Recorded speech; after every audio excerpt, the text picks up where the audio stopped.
సాధారణంగా కోరుకున్న సీట్లు పొందేందుకు విద్యార్థులు కోచింగ్ సెంటర్లను ఆశ్రయిస్తుంటారు. ప్రస్తుతం మాత్రం 2 పార్టీల నాయకులే శిక్షణలో ఉన్నారు.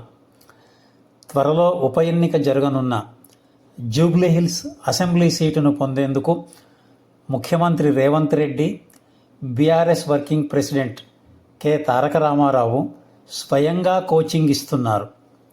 ఈ ఎన్నిక అన్ని పార్టీలకు ఎంతో కీలకం కావడంతో ఎట్టి పరిస్థితుల్లోనూ వదులుకోవద్దనే లక్ష్యంతో ఇద్దరు నేతలు తమ పార్టీ శ్రేణులకు శిక్షణ ఇస్తున్నారు.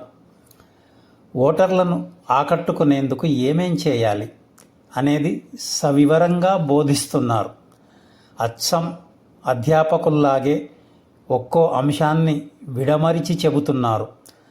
పోలింగ్ బూత్ల వారీగా ఓటర్ల ఇళ్లకు ఎలా వెళ్ళాలో, వారితో ఎలా మాట కలపాలో, వైరి పార్టీ ఏమీ చేయలేదని ఎలా చెప్పాలో ఎంతో శ్రద్ధతో వివరిస్తున్నారు.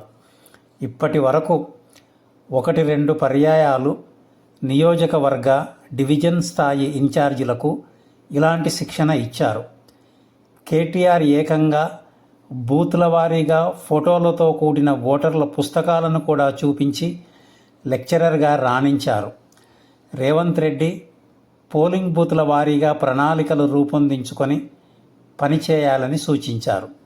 కాంగ్రెస్ ప్రభుత్వం అమలు చేస్తున్న సంక్షేమ, అభివృద్ధి కార్యక్రమాలను విస్తృతంగా ప్రచారం చేయాలని బోధించారు. 10 ఏళ్లలో బీఆర్ఎస్ నగరాభివృద్ధికి చేసింది ఏమీ లేదని ఎండగట్టాలని వివరించారు. ఇక కేటీఆర్ కాంగ్రెస్ ఎందుకో పనికిరాదన్న విధంగా ప్రజలకు చెప్పాలని హితబోధ చేశారు. కాంగ్రెస్కు ఓట్లేస్తే ఇల్లు కూలగొట్టేందుకు లైసెన్స్ ఇచ్చినట్టేనని గట్టిగా చెప్పాలని నొక్కి వక్కాణించారు. కూర్చోవాలి, ముచ్చట పెట్టాలి. మన వాళ్ళకి ఏం అలవాటు, హైదరాబాద్లో ఒక పాంప్లెట్ ఇచ్చినాం అనుకో, ఆ పాంప్లెట్ ఇట్లా పట్టుకొని ఇటు నడుచుకుంటూ పోకుండా ఇట్లా వారేసి వెళ్ళిపోతారు. ఎవరైనా ఇల్లు బంద్ ఉందనుకో, ఆ తలుపు కిందికి ఇట్లా సందులోకి వెళ్ళి నూకుతారు, అవతల పడతారు. గట్లా నడవదు ఎలక్షన్. ఇప్పుడు ఏం చేయాలంటే మనం కొద్దిగా మంచిగా పోయి కూర్చొని, ఆడ లేడీస్ ఉంటే లేడీస్ పోవాలి, ముచ్చట పెట్టాలి. అమ్మ మీకు పథకాలు అందుతున్నాయా? కేసీఆర్ గారు ఉన్నప్పుడు బాగుండనా, కాంగ్రెస్ వచ్చినాక బాగున్నదా? మీ వార్డులో ఏమేమి సమస్యలు ఉన్నాయి? మరి మీకు వీళ్ళు ఇన్ని హామీలు ఇచ్చారు కదా కాంగ్రెస్ వాళ్ళు, ఒక్కటన్నా వచ్చిందా? మరి ఇలా ఏం మొక్కం పెట్టుకుని ఓట్లు అడగనికి వస్తుండ్రు, ఓట్లు వేస్తారా? తప్పకుండా యాద్ చేయాలి. ఇంకొక మాట కూడా మీరు బరాబర్ యాద్ చేయాలి. మీ వెంగళరావు నగర్ డివిజన్లో 3-4 పెద్ద స్లమ్స్ ఉన్నాయి. 50-50 ఉన్నది. అన్న చెప్పినట్టు, విష్ణు అన్న చెప్పినట్టు 50-50 ఉన్నది. కాలనీస్ ఉన్నాయి, స్లమ్స్ కూడా ఉన్నాయి. మీరు స్లమ్స్లో ఉన్న సోదరులు యాద పెట్టుకోవాలి. మీరు కింద కాంగ్రెస్కు ఓటేస్తే వాళ్ళ చేతిలో మీరు లైసెన్స్ పెట్టినట్టే. ఏమిటికి లైసెన్సు? బుల్డోజర్ వచ్చి మా ఇల్లు ఊలగొట్టరా అబ్బాయి అని చెప్పి పిలుచుకున్నట్టు. ఆ బయలు ముజే మారంటారు చూడు, తెలుసా? హైదరాబాద్లో కావాత్ ఉంటుంది, ఆ బయలు ముజే మారని ఒక లైసెన్స్ ఇచ్చినట్టే లెక్క.